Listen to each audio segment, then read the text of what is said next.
সন্তানের অবাধ্যতা দিন দিন বেড়েই চলেছে, তাকে ধীরস্থির করতে মেনে চলুন সহজ 3টি টোটকা।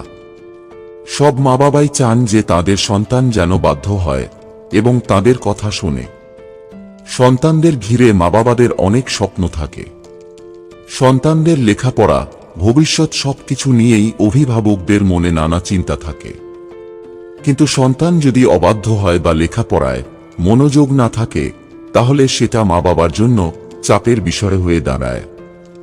দুষ্টু সন্তানকে শান্ত করে তোলার নানা টোটকার কথা জ্যোতিষশাস্ত্রে বলা রয়েছে। এই টোটকাগুলি সঠিক নিয়ম অনুসারে পালন করতে পারলে উপকার পাওয়া যাবে। জেনে নিন উপায়গুলি। 1. জ্যোতিষশাস্ত্র অনুযায়ী যে সকল বাচ্চার জন্মছকে চন্দ্রের অশুভ প্রভাব থাকে তারা একটু অবাধ্য প্রকৃতির হয়। সেই বাচ্চাদের শান্ত করার জন্য রূপোর একটা 4 কোনা টুকরো নিয়ে তার স্কুলের ব্যাগে বা ঘুমানোর সময় বালিশের নিচে রেখে দিন। খুব ভালো ফল পাবেন। 2.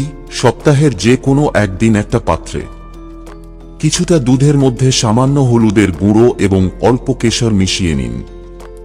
মেশানোর সময় মনে মনে বলুন ওম হ্রিং। মন্ত্রটি 3 বার বলতে হবে। তারপর সেই দুধটা বাচ্চাকে খাইয়ে দিন।